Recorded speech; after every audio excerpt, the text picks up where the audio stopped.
Ex-satanista rompe o silêncio. Itens comuns da casa, que abrem portas espirituais. Se você está assistindo a este vídeo agora, há uma chance muito real de que algo em sua casa não deveria estar lá. Não um objeto que você comprou em um beco escuro, não algo óbvio. Algo normal, bonito, caro. Algo que você toca todos os dias. Algo que você defendeu quando alguém disse para se livrar dele. Algo que você justificou. Algo sem o qual você não consegue imaginar viver.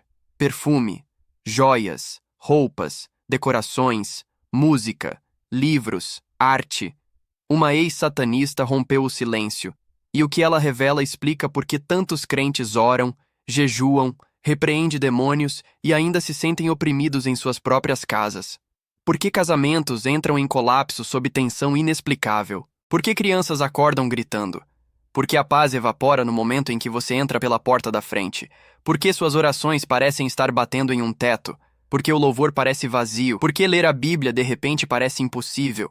Fique comigo, porque antes deste vídeo terminar, você pode perceber por que a paz está faltando e, mais importante, o que você deve remover hoje. Não amanhã, não na próxima semana, não quando você estiver pronto. Hoje. Agora mesmo. Porque cada dia que você espera é mais um dia que o inimigo tem acesso à sua casa, sua mente, sua família e seu futuro. Antes de irmos mais longe, se você se importa em proteger sua casa, sua família e sua vida espiritual, inscreva-se agora. Este canal existe para expor o que se esconde à vista de todos. As coisas sobre as quais seu pastor não falará porque parecem extremas demais. As coisas das quais seus amigos zombarão de você por acreditar. As coisas que o inimigo espera que você ignore porque parecem belas demais, caras demais, normais demais para serem perigosas. E confie em mim, você não quer perder o que vem a seguir, porque o que você está prestes a ouvir vai ofendê-lo ou libertá-lo. E honestamente, ambas as reações provam a mesma coisa, que esta mensagem está atingindo algo real, algo que você tem evitado, algo que o Espírito Santo tem tentado mostrar a você há meses, talvez anos. Deixe-me fazer uma pergunta desconfortável. Você já entrou em sua própria casa e sentiu que algo estava errado? Não fisicamente, espiritualmente. O ar parece pesado, denso, opressivo. Conversas se transformam em discussões sem motivo algum. Alguém diz algo inocente e, de repente, todos estão com raiva. Você se sente observado, você se sente drenado. Mesmo depois de uma noite inteira de sono, você acorda exausto. Seus filhos, de repente, temem seus próprios quartos. Eles não dormem sozinhos. Eles veem coisas. Eles ouvem coisas. Você descarta como imaginação. Mas, no fundo, você sabe que é mais do que isso. Você ora, mas a oração parece estar batendo em um teto. Como se suas palavras não estivessem indo a lugar nenhum. Você louva, mas não consegue sentir a presença de Deus. Você costumava senti-lo tão claramente, mas agora há distância. Silêncio. Você repreende demônios, e a opressão sai por um dia, talvez 2, depois volta. Mais forte, mais agressiva, mais persistente, mais ousada. Você começa a se questionar. Talvez eu não esteja orando o suficiente. Talvez eu não esteja jejuando direito. Talvez haja pecado oculto que eu não confessei. Talvez eu não seja espiritual o suficiente. Talvez Deus esteja distante porque eu o decepcionei. Então você ora mais. Jejua por mais tempo. Arrepende-se mais profundamente. Você vai a cultos de libertação. Você é ungido com óleo. Você toca música de louvor constantemente. E ainda assim, o peso permanece. A tensão permanece. A paz que você deveria ter como crente parece uma memória distante, não uma realidade presente. Você orou. Você louvou. Você repreendeu. Então por que continua voltando? E se o problema não for o que você está fazendo? E se o problema for o que você está tolerando? E se a porta que você continua fechando no reino espiritual estiver sendo mantida aberta por algo que você se recusa a jogar fora? Algo sentado em sua penteadeira, pendurado em seu armário, exibido em sua prateleira, emoldurado em sua parede, tocando através de seus alto-falantes, sentado em sua estante de livros. Algo pelo qual você pagou bom dinheiro, algo que faz você se sentir bonito, confiante, poderoso, algo que define seu estilo, sua identidade, sua imagem. E se esse objeto for a razão pela qual suas orações parecem bloqueadas?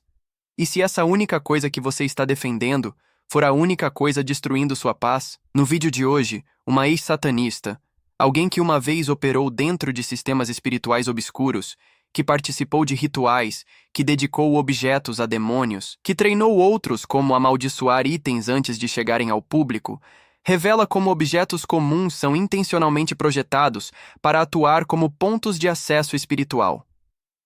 Estes não são itens aleatórios. Eles não são neutros. Eles são estrategicamente criados, ritualmente preparados e energeticamente carregados para carregar influência em sua vida. E a parte mais assustadora? Você os convidou. Você pagou por eles. Você os escolheu. Você os exibe. Você os defende. E você fica com raiva quando alguém sugere que você os remova. Deixe-me explicar como isso funciona, porque uma vez que você entenda o mecanismo, você nunca vai olhar para as compras da mesma maneira novamente. Você nunca vai entrar em uma loja da mesma maneira. Você nunca vai navegar online da mesma maneira. Você nunca vai aceitar um presente da mesma maneira. No reino espiritual, tudo opera com base em intenção, dedicação, simbolismo e repetição. Intenção significa que o objeto foi criado com um propósito além de sua função física. Um perfume não é apenas fragrância. É projetado para seduzir, intoxicar, criar laços de alma, invocar um espírito de luxúria, abrir você para parcerias espirituais às quais você nunca concordou. Uma peça de joalheria não é apenas decoração. É um portador de energia, um ponto de contato, um símbolo de acordo, um marcador espiritual que diz: esta pessoa está aberta, esta pessoa está acessível, esta pessoa deu permissão. Dedicação significa que antes desse objeto chegar à prateleira da loja, orações foram feitas sobre ele, mas não a Deus. Foi falado sobre ele por pessoas que servem outras forças. Foi abençoado pelo reino errado. Sangue foi derramado sobre linhas de produção. Rituais foram realizados sobre remessas. Encantamentos foram falados sobre coleções. Isto não é teoria da conspiração. Isto é testemunho de pessoas que estiveram por dentro, que fizeram essas coisas, que sabem como o sistema funciona. Simbolismo significa que as formas, as cores, os nomes, os designs não são aleatórios. Eles se comunicam com o reino espiritual. Uma serpente não é apenas elegante. É um símbolo bíblico de engano, sedução e Satanás em si. Um pentagrama não é apenas geometria. É uma porta, um convite, um sinal. Uma lua crescente não é apenas estética. Representa a rainha dos céus, adoração antiga à deusa, o feminino oculto. Um olho não é apenas moderno, é o olho que tudo vê, o olho de Horus, o olho de Lúcifer, um símbolo de iluminação através da rebelião. E repetição, esta é a chave. A repetição cria permissão. Cada vez que você usa aquele anel, borrifa aquele perfume, toca aquela música, olha para aquela arte, lê aquele livro, você está reforçando um acordo espiritual que nem sabia que havia feito. Você pensa que está apenas vivendo sua vida, mas no reino espiritual, cada ação repetida é uma declaração. Cada exposição repetida é uma porta aberta. Cada contato repetido é um convite. No reino espiritual, a repetição cria permissão, e a permissão cria acesso, e o acesso cria influência, e a influência se torna opressão, e a opressão se torna escravidão, e a escravidão se torna destruição, e a destruição se torna um estilo de vida do qual você não consegue escapar. Essa é a progressão. E começa com um objeto bonito que você se recusou a jogar fora. Vamos falar sobre perfume. O perfume é uma das ferramentas mais eficazes que o inimigo usa porque ignora a lógica e vai direto ao desejo. Você não pensa sobre perfume, você o sente, você o lembra, você o deseja, você se torna viciado nele. O cheiro está diretamente conectado à memória e à emoção. A neurociência provou isso. Quando você cheira uma fragrância particular, ela te leva de volta a um momento, uma pessoa, um sentimento. Ela reconecta seu cérebro para associar aquele cheiro com identidade. É por isso que as empresas de perfume gastam milhões em publicidade, que não tem nada a ver com o produto e tudo a ver com quem você se tornará quando o usar. Eles não estão vendendo uma garrafa. Eles estão vendendo uma versão de você, sedutora, misteriosa, irresistível, intocável. poderosa, perigosa. Mas aqui está o que eles não te contam. Muitos desses perfumes são projetados com formas de serpente na garrafa. Olhe para os comerciais. Cobras envolvendo corpos de mulheres. Mulheres se transformando em serpentes. Slogans como proibido, veneno, vício, obsessão. Estas não são escolhas criativas. Estas são declarações espirituais. Nomes sensuais que evocam luxúria, poder, rebelião, bruxaria. Nomes tirados de deusas. Nomes tirados de demônios. Nomes tirados de feitiços. E nos bastidores, antes de chegarem ao mercado, rituais são realizados. Não por todos, mas por muitos o suficiente.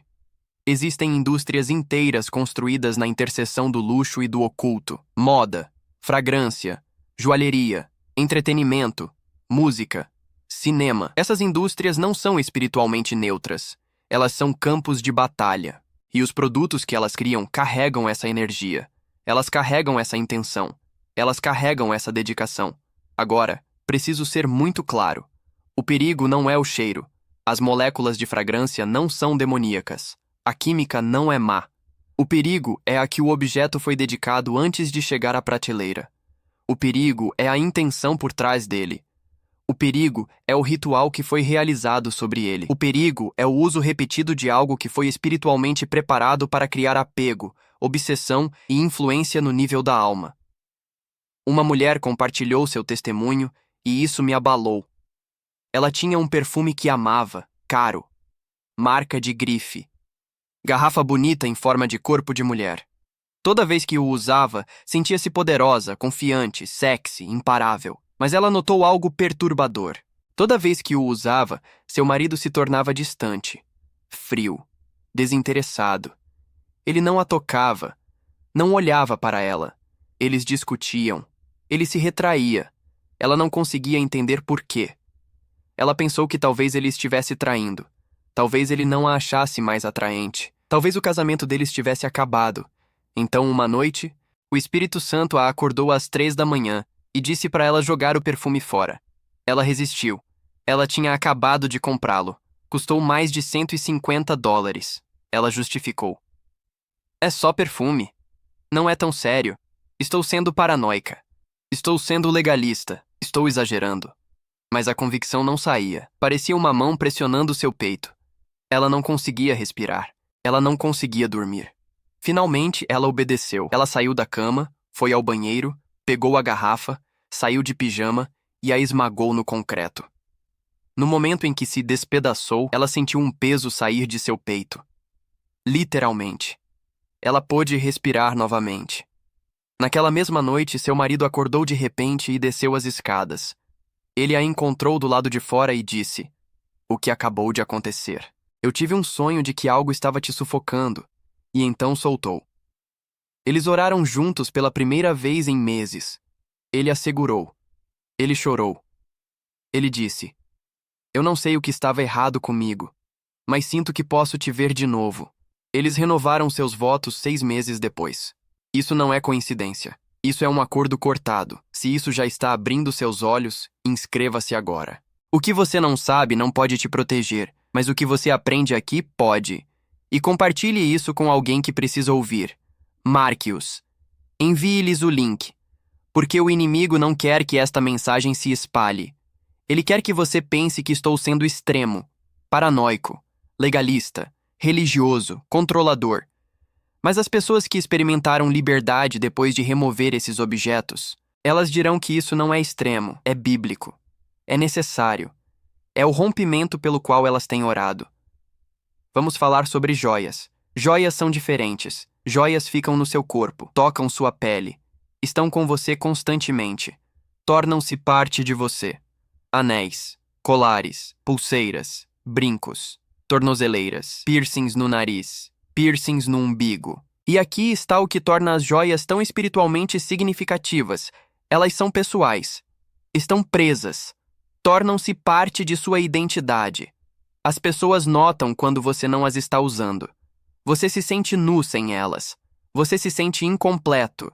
Você as alcança inconscientemente. Esse nível de apego não é acidental. Isso é intencional. Isso é projetado. Certas pedras carregam energia. Agora, Antes de descartar isso como bobagem da nova era, entenda que a própria Bíblia reconhece que as pedras têm significado. As 12 pedras no peitoral do sumo sacerdote representavam as 12 tribos e tinham significados espirituais específicos. As pedras fundamentais da Nova Jerusalém no Apocalipse são pedras preciosas com simbolismo espiritual. As pedras não são neutras, elas absorvem, elas retêm, elas transmitem, elas amplificam. Na bruxaria, as pedras são usadas intencionalmente para feitiços, para aterrar energia, para criar portais, para canalizar espíritos, para adivinhação, para feitiços de proteção, para trabalho de maldição. Ametista, obsidiana, turquesa, quartzo rosa, ônix preto, pedra de sangue.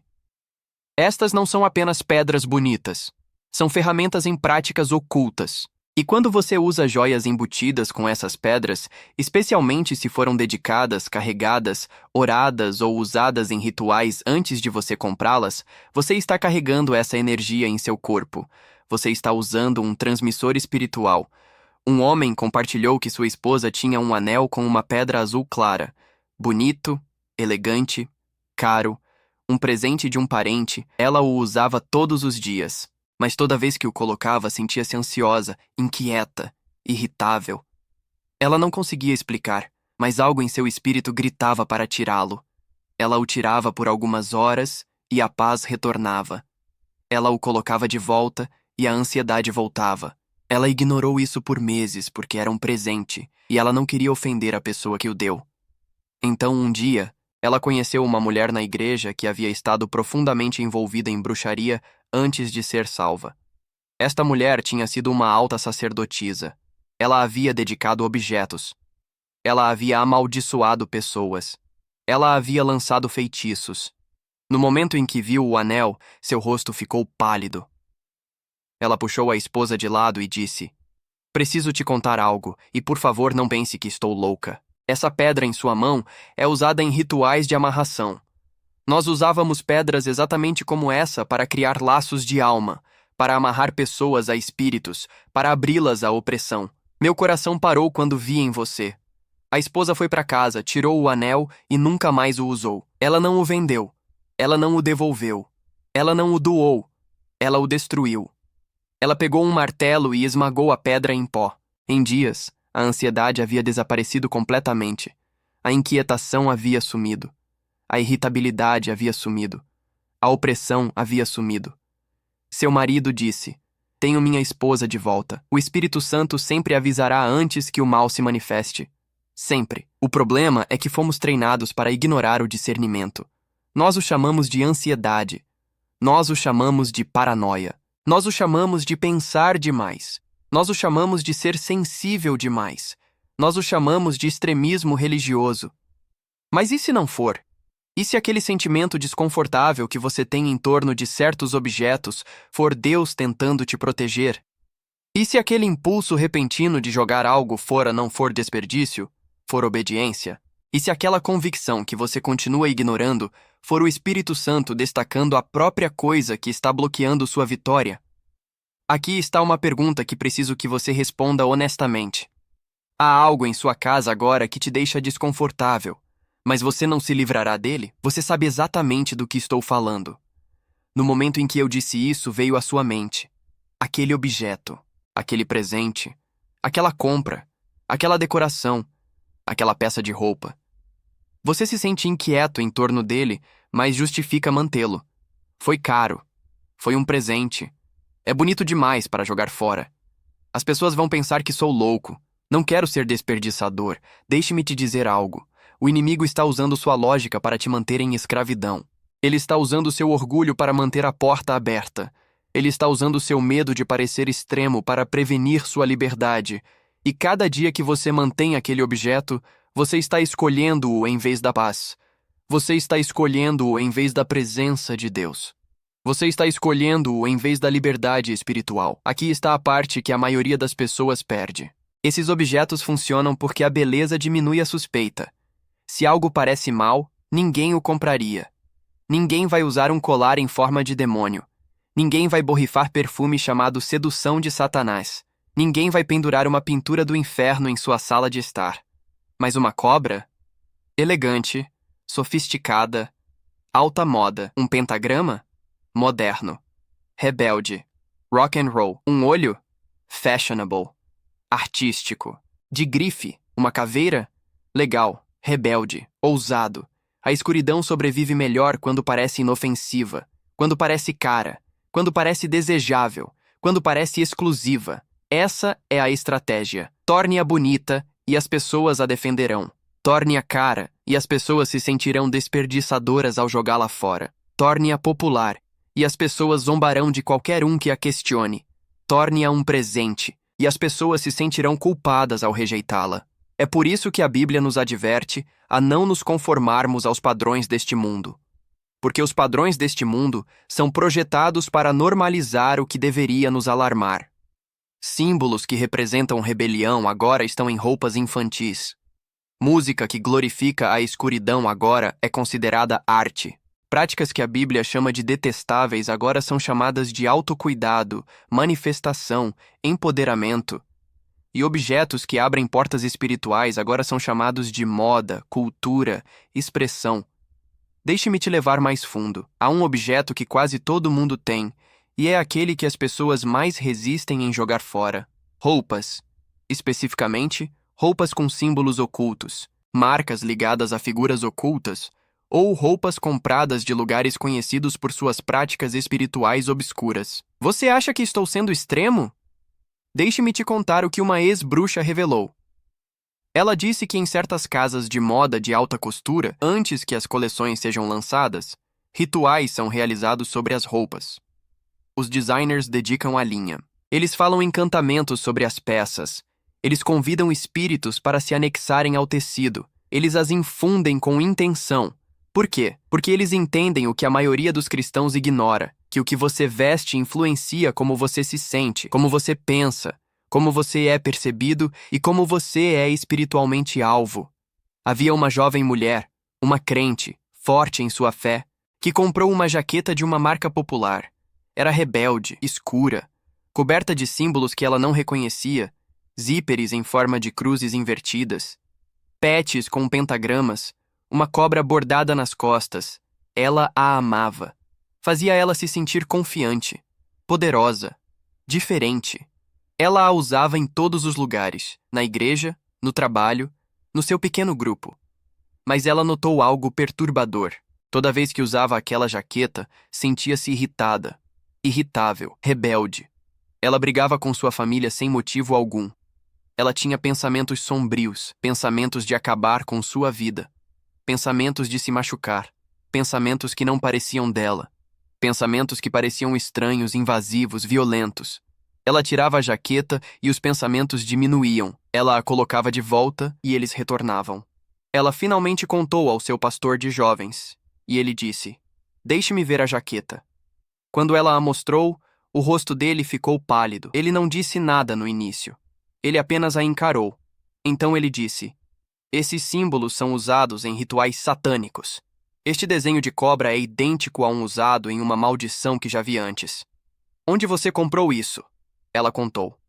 Ele disse: "Essa marca pertence a alguém que pratica bruxaria publicamente."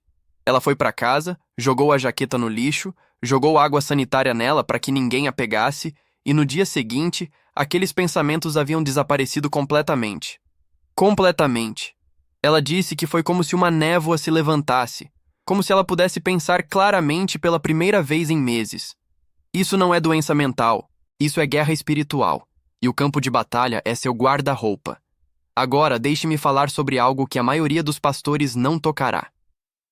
Música. Não apenas música secular. Estou falando de música que é intencionalmente criada para abrir portas espirituais.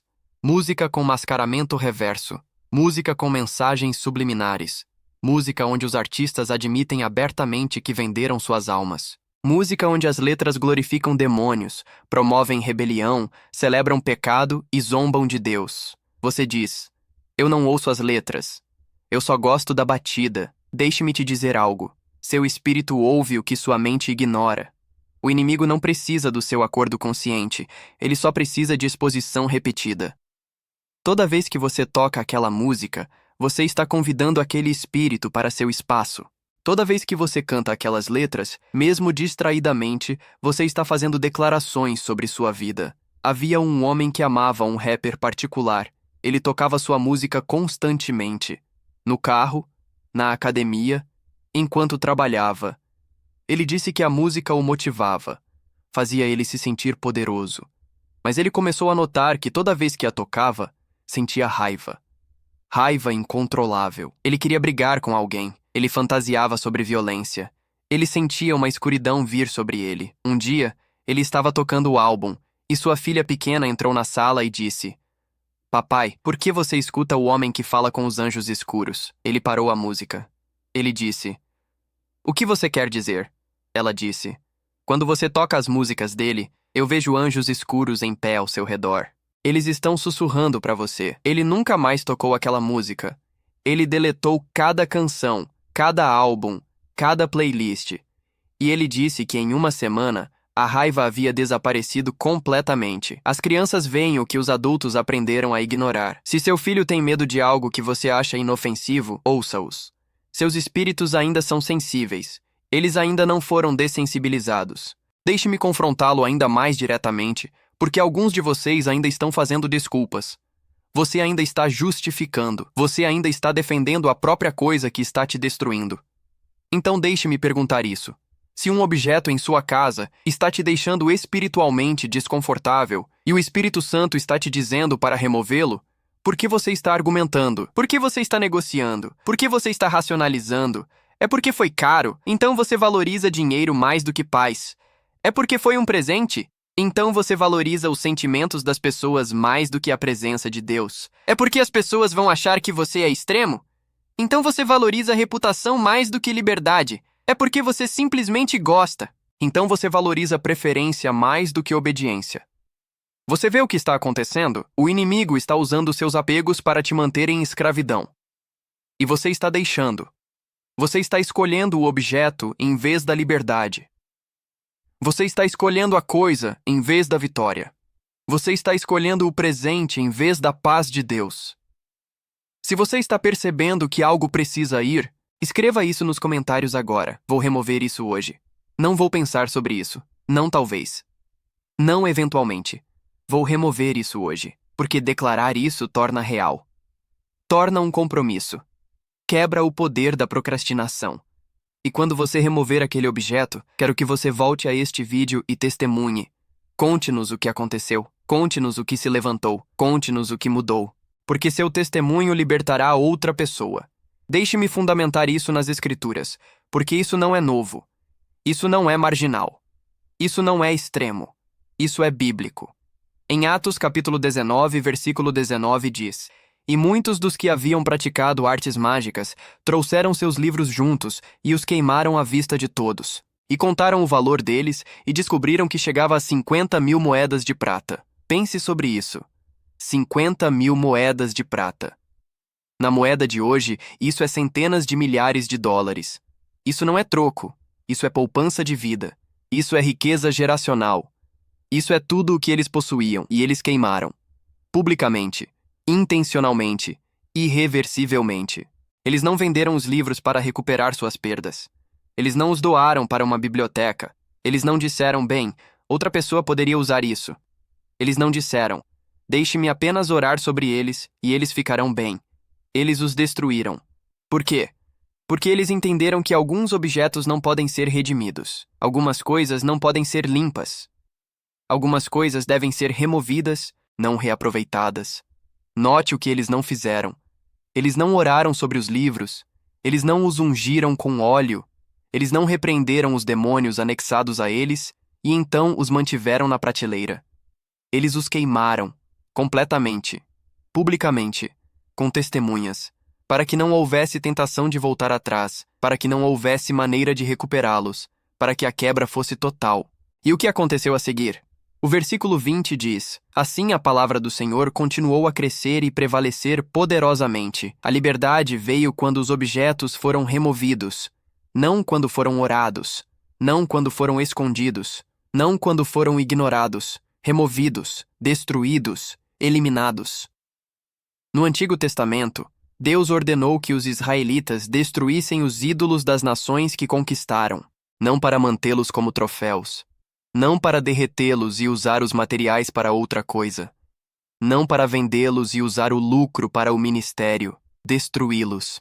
Deuteronômio capítulo 7, versículo 25 diz: As imagens esculpidas de seus deuses você queimará com fogo. Você não cobiçará a prata ou o ouro que está neles, nem os tomará para si, para que não seja enlaçado por isso, pois é abominação ao Senhor seu Deus. Deus sabia que mesmo os materiais usados na idolatria carregavam contaminação espiritual. Mesmo o ouro, mesmo a prata, mesmo as pedras preciosas. É por isso que ele não disse, apenas não os adore. Ele não disse, apenas ore sobre eles. Ele não disse, dedique-os a mim e ficará tudo bem.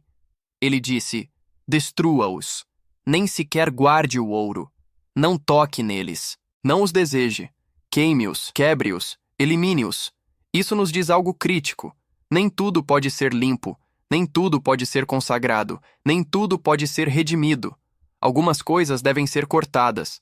E se você está esperando por permissão, aqui está. Corte, remova, destrua, hoje. Deixe-me adicionar algo que tornará isso ainda mais pessoal. Decorações, arte, as coisas penduradas em suas paredes, as coisas sentadas em suas prateleiras, as coisas que você exibe em sua casa. Você sabe o que elas representam? Você sabe de onde vieram? Você sabe em que cultura estão enraizadas? Você sabe que espírito elas invocam? Máscaras de certas culturas não são apenas arte, elas representam espíritos. Elas foram usadas em rituais. Elas foram usadas durante cerimônias para invocar demônios. Estátuas de certas religiões não são apenas decorativas, elas são ídolos. Elas representam falsos deuses.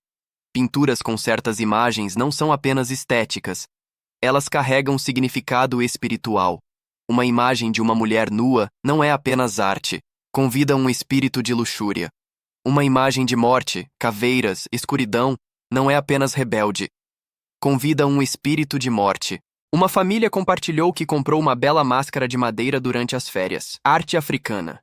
Esculpida à mão. Cara. Eles a penduraram em sua sala de estar. Dentro de semanas, seu filho pequeno se recusava a entrar naquela sala. Ele gritava. Ele dizia que o homem na parede estava observando-o. Eles pensaram que ele estava sendo dramático. Então a filha deles começou a ter pesadelos.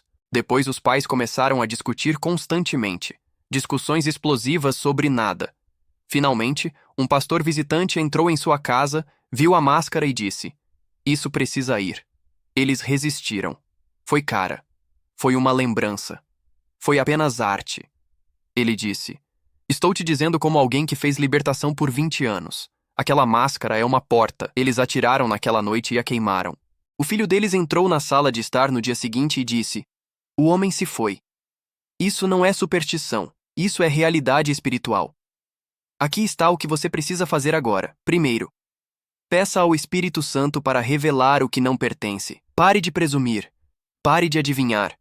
Ore especificamente e diga: Espírito Santo, mostre-me o que em minha casa está impedindo sua presença. Mostre-me o que está bloqueando minhas orações. Mostre-me o que está oprimindo minha família. E então fique quieto. Ouça. Você sentirá. Você saberá.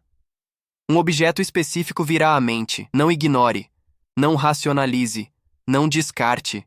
Isso é Deus respondendo sua oração. Segundo, preste atenção ao desconforto. Se algo te deixa inquieto, se você sente resistência em torno dele, se você não consegue orar na mesma sala onde está guardado, se seus filhos o evitam, se você se sente observado quando está perto dele, ouça isso. Seu espírito sabe o que sua mente está tentando racionalizar. Discernimento não é paranoia. Discernimento é a proteção de Deus. Terceiro, remova-o. E eu não quero dizer coloque-o em um armário. Eu não quero dizer dê para outra pessoa. Eu não quero dizer venda online. Eu quero dizer destrua. Jogue fora.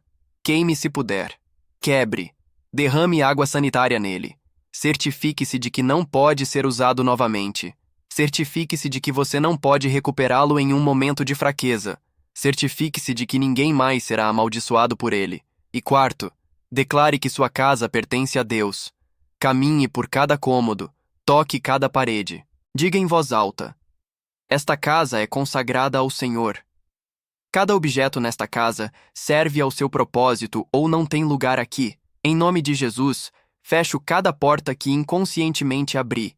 Renuncio a cada acordo que fiz em ignorância. Quebro cada maldição anexada a qualquer objeto que trouxe para esta casa. Esta casa está sob o sangue de Jesus Cristo. Nenhuma arma formada contra esta casa prosperará. Cada espírito que não se curva a Jesus deve sair agora. A paz não é restaurada ignorando. É restaurada pela obediência. É restaurada pela ação. É restaurada removendo o que não pertence. Se você quer mais ensinamentos como este, práticos, fundamentados, reveladores e sem concessões, inscreva-se agora. Este canal te equipa para proteger o que mais importa. E comente abaixo o que você removeu. Seu testemunho encorajará outra pessoa a fazer o mesmo. Marque alguém que precisa ver isso. Compartilhe no seu pequeno grupo. Envie para sua família, porque esta mensagem não é popular, mas é necessária. Deixe-me contar mais uma história, e esta vai te quebrar. Havia uma família, crentes, fortes na fé, ativos na igreja, que não conseguiam entender por que sua casa se sentia oprimida. Eles oravam constantemente, jejuavam regularmente, tocavam música de louvor, ungiam suas portas, mas a filha adolescente deles começou a ter pesadelos, violentos, horríveis, demoníacos. Noite após noite, ela acordava gritando, ela via figuras em seu quarto, ela sentia algo sentado em seu peito sufocando-a. Eles repreendiam, eles ungiam o quarto dela com óleo, eles oravam sobre a cama dela. Nada funcionava. Os ataques pioraram. Ela parou de dormir. Ela ficou suicida. Ela disse: se isso não parar, eu não quero viver. Finalmente, a mãe sentiu-se levada pelo Espírito Santo a passar pelo quarto da filha item por item. Não apenas dar uma olhada, passar por tudo. Cada gaveta, cada prateleira, cada canto. No fundo do armário, debaixo de uma pilha de sapatos, ela encontrou um moletom que a menina tinha comprado em um show. A banda era conhecida por imagens ocultas, letras satânicas e zombar abertamente de Jesus. Mas a menina disse que era apenas música, apenas arte, apenas expressão. Todo mundo na escola tinha seus produtos. Era normal. A mãe sentiu o Espírito Santo dizer: queime, não jogue fora. Queime. Ela pegou o moletom, foi para fora, derramou gasolina nele e ateou o fogo. Enquanto queimava, ela ouviu um som, um grito que não vinha de um humano. As chamas ficaram com cores estranhas. O cheiro era insuportável. Não como tecido queimando, como enxofre queimando. Naquela noite, a filha dela dormiu a noite toda pela primeira vez em semanas. Sem pesadelos, sem medo, sem opressão. Nada. Na manhã seguinte, a filha desceu chorando e disse: mãe, tive um sonho ontem à noite. Jesus estava parado na minha porta e ele disse: agora você está segura. O inimigo não pode te tocar mais. Isso é o que acontece quando você obedece. Isso é o que acontece quando você remove o ponto de acesso. Isso é o que acontece quando você para de negociar com a escuridão. Aqui está a realidade que a maioria das pessoas não quer ouvir. O inimigo não precisa de permissão em todos os lugares. Ele não precisa de acesso a toda a sua vida. Ele só precisa de uma porta, um objeto, um compromisso. Uma coisa que você se recusa a deixar ir. E ele usará essa única coisa para drenar sua paz, atacar sua família, bloquear suas orações, impedir seu louvor e mantê-lo em um ciclo de frustração espiritual. Não deixe que seja algo que você comprou porque parecia bom. Não deixe que seja algo que você está mantendo porque custou muito. Não deixe que seja algo que você está defendendo porque jogá-lo fora parece extremo. Não deixe que seja algo que você está tolerando porque todo mundo tem um. Deixe-me dizer isso a você com toda seriedade, com toda urgência, com todo amor. Se você é um crente, e você sabe que há um objeto em sua casa que o Espírito Santo tem destacado, e você continua a mantê-lo, você está escolhendo aquele objeto em vez da paz de Deus. Você está valorizando uma coisa mais do que valoriza a liberdade espiritual.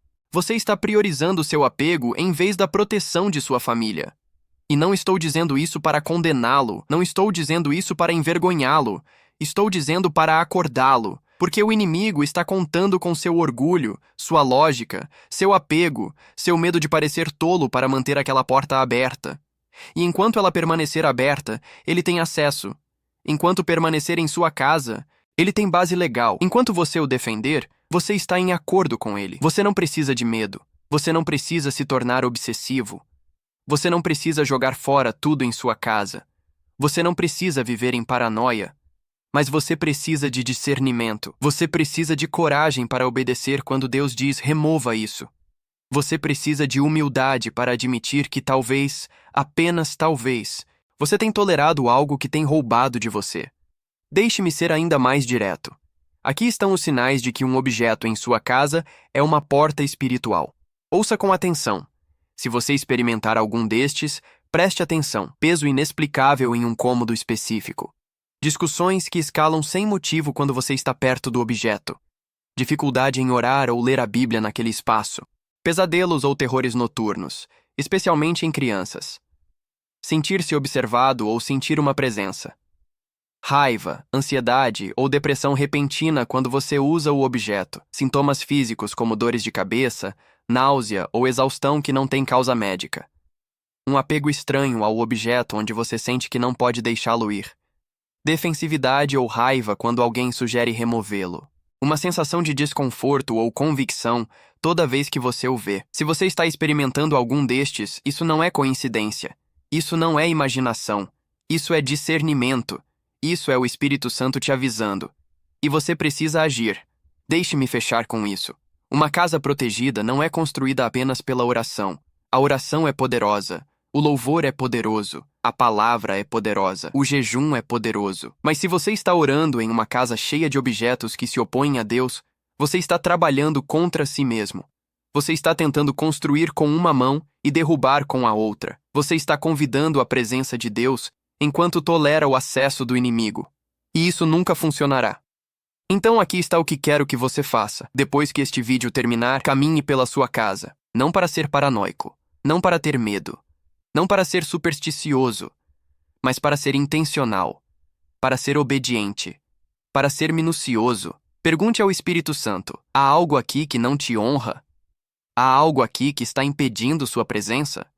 Há algo aqui que está dando acesso ao inimigo? E então ouça. Você saberá. Você sentirá. E quando souber, haja. Não atrase. Não negocie. Não racionalize. Não faça desculpas. Remova. Destrua. E então declare sua casa livre. Se este vídeo te ajudou, inscreva-se. Compartilhe com alguém que você ama. Alguém que está lutando com opressão. Alguém cuja casa parece pesada. Alguém que tem orado por vitória, mas nada está mudando. Envie-lhes este link. E comente abaixo: vou remover isso hoje. Diga em voz alta. Digite nos comentários. Faça uma declaração pública. Porque esse ato de obediência, esse ato de fé, esse ato de rendição quebrará o poder daquele objeto sobre sua vida. Deixe-me orar por você. Pai, agradeço por cada pessoa assistindo agora. Agradeço que tu os amas o suficiente para expor o que tem estado oculto. Agradeço que não estás tentando assustá-los. Estás tentando protegê-los. Oro para que dês coragem para obedecer, clareza para ver, sabedoria para discernir e liberdade para andar. Oro para que cada objeto que tem sido uma porta seja removido, cada acordo seja quebrado, cada maldição seja despedaçada e cada casa seja consagrada à sua presença. Oro por casamentos serem restaurados, crianças dormirem em paz, orações serem respondidas, louvor ser desinibido e alegria retornar. Em nome poderoso de Jesus, declaro liberdade sobre cada casa representada nesta seção de comentários. Declaro que o acesso do inimigo está revogado. Declaro que o sangue de Jesus cobre cada entrada. Declaro que o que foi roubado será restaurado. Em nome de Jesus, amém. Porque uma casa protegida não é construída apenas pela oração. É construída pelo que